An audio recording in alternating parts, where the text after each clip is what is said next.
Good morning students. आज हम करेंगे एक्सरसाइज 13.4 का आखिरी क्वेश्चन और इस क्वेश्चन के साथ अपना ये चैप्टर कंप्लीट हो जाएगा जिसका नाम है सरफेस एरिया एंड वॉल्यूम। तो बच्चों एक ही क्वेश्चन बचता है इस वीडियो के अंदर, उसको करेंगे।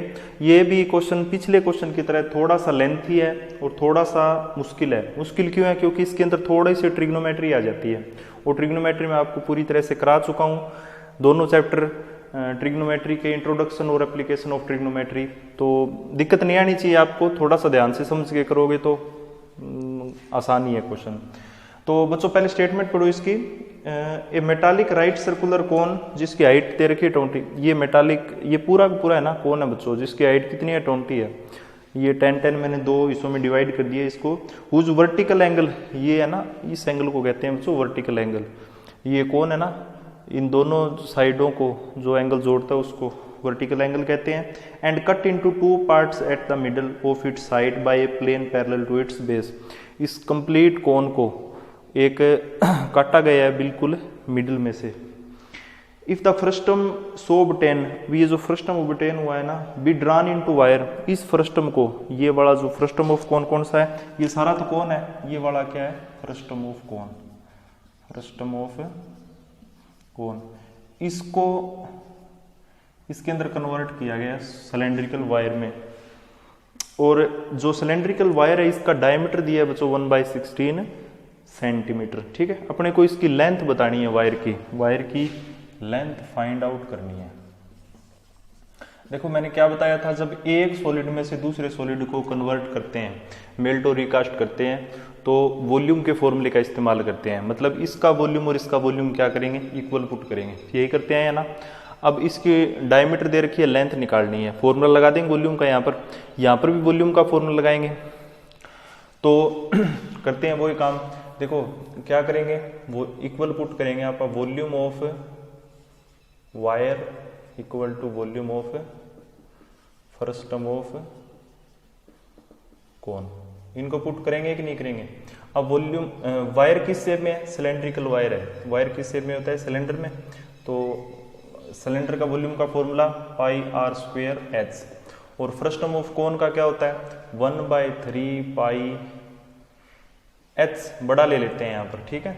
बड़ा h क्यों लिया हमने, क्योंकि इसकी हाइट और इसकी हाइट अलग अलग है। r1², अब यहाँ पर छोटा r लिया है, यहाँ पर r1² प्लस r2², क्योंकि रेडियस सारी की सारी अलग अलग है इनकी। ठीक है, अब पाई को एक बार पाई रहने दो, सिंप्लीफाई नहीं करना। पाई की वैल्यू इसने दे रखी है कि नहीं दे रखी, नहीं दे रखी तो आप 22/7 लेंगे। अब रेडियस इसकी कितनी है, देखो डायमीटर 1/16 है। डायमीटर अगर 1/16 है तो रेडियस इसकी हाफ हो जाएगी, मीन्स 1/32 सेंटीमीटर। तो आर की जगह क्या पुट करेंगे 1/32 मल्टीप्लाई 1/32 टू h। अब यहाँ पर पाई की जगह एक बार पाई रहने दो। हाइट, देखो हाइट अपने को फ्रस्टम ऑफ कौन से मतलब है ना, अपने को मतलब है सिर्फ इस वाले एरिया से, ठीक है, इस वाले से। अपने को इससे मतलब नहीं है, अपने को इस फ्रस्टम ऑफ कोन को कन्वर्ट करना है। तो इसकी हाइट कितनी है देखो वहां पर, क्योंकि इसको कंप्लीट ये जो कोनिकल जो अपना स्ट्रक्चर है इसको मिडिल से काटा गया है। तो मतलब ये 20 था, तो ये नीचे फ्रस्टम ऑफ कोन कितना रह गया 10। तो h कितना हो जाएगा 10। अब जो r1 r2 ये चाहिए। अब देखो यहाँ पर अपने को सिर्फ दे रखा है ये 10, ना तो ये रेडियस दे रखी ना ये रेडियस दे रखी, नहीं दे रखी ना। ये तो हो जाएगी आपकी बड़ी रेडियस है, इसको r1 दे देते हैं नाम, इसको r2, तो ये तो r2 और ये r1। अब बच्चों अपने को अगर इस चीज का पता होता r1 r2 का, तो यहाँ पर वैल्यू पुट करते अपना काम बन गया था। लेकिन अपने को कुछ नहीं दे रखा बच्चों इसके अंदर। अपने को ये दे रखा है भी, ये एंगल दे रखा है 60 और 10 ये दे रखा है बीच में से काटा हुआ। अब बच्चों यहाँ पर आप ट्रिग्नोमेट्री का इस्तेमाल करेंगे, ठीक है। तो ट्रिग्नोमेट्री का इस्तेमाल कैसे करेंगे, बस बच्चों इस क्वेश्चन के अंदर वही अलग चीज है, ये समझ में आ गई थी, ये क्वेश्चन भी आपका आसानी से हो जाएगा।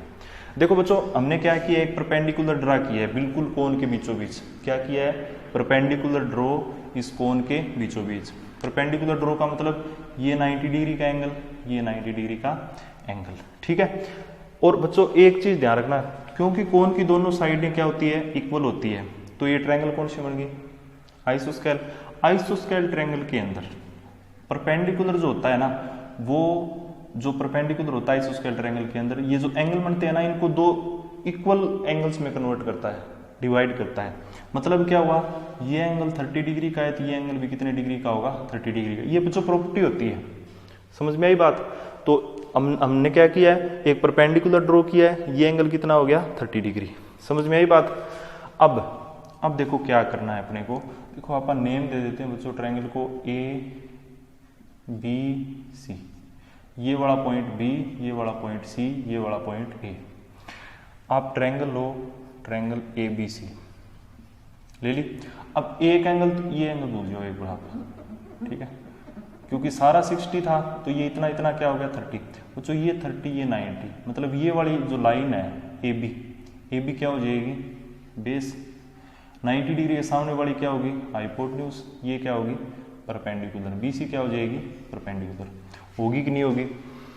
अब देखो अपन ने ट्रिग्नोमेट्री के अंदर जो फर्स्ट एक्सरसाइज थी उसके अंदर क्या पढ़ा था, अभी अगर एक एंगल पता है और एक साइड पता है तो दूसरी साइड निकाल सकते हैं, ऐसी कुछ बात पढ़ी थी हमने, याद है तो देखो यहाँ पर अपने को परपेंडिकुलर निकालना है, बेस गिवन है। परपेंडिकुलर और बेस कौन से ट्रिग्नोमेट्रिक रेशियो में आते हैं, टेंजेंट में।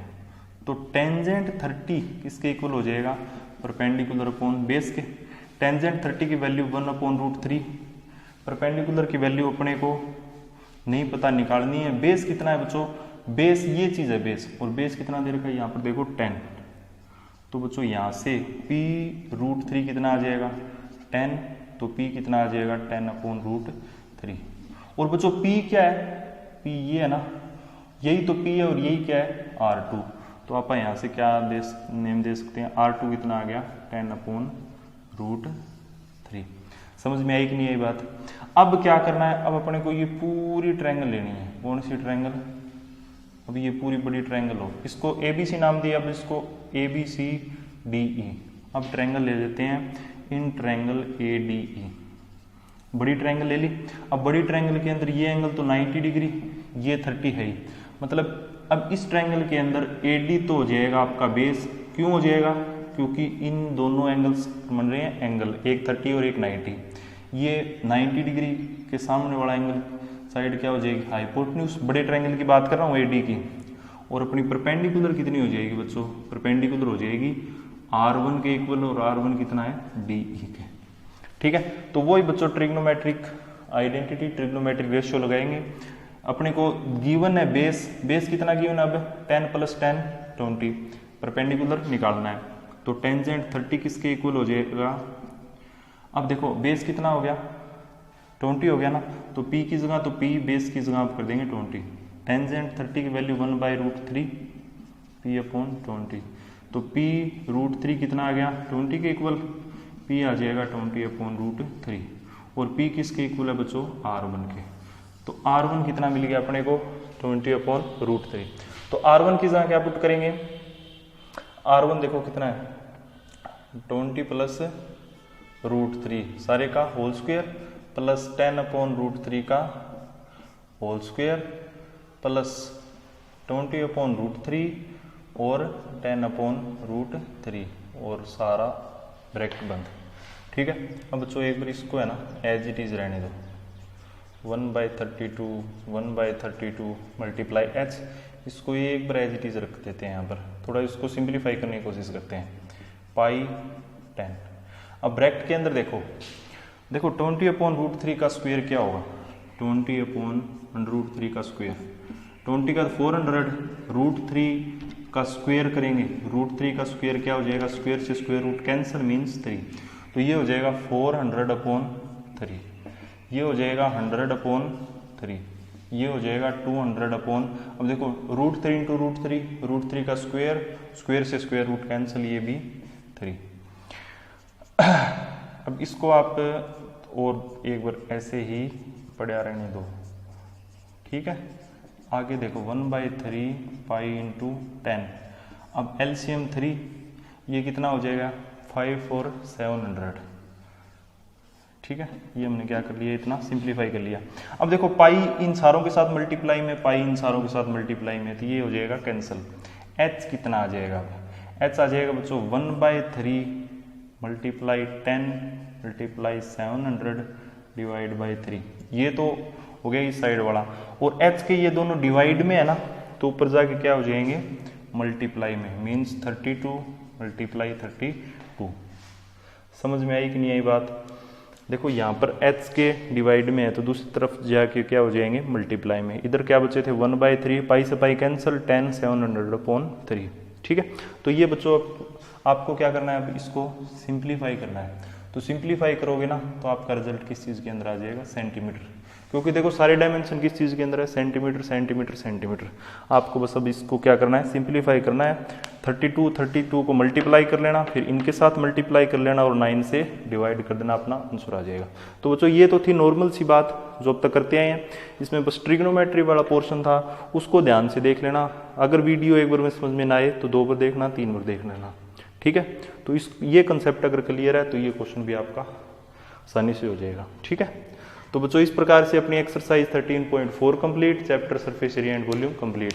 नेक्स्ट वीडियो से शुरू कराएंगे नेक्स्ट चैप्टर। तब तक के लिए थैंक यू।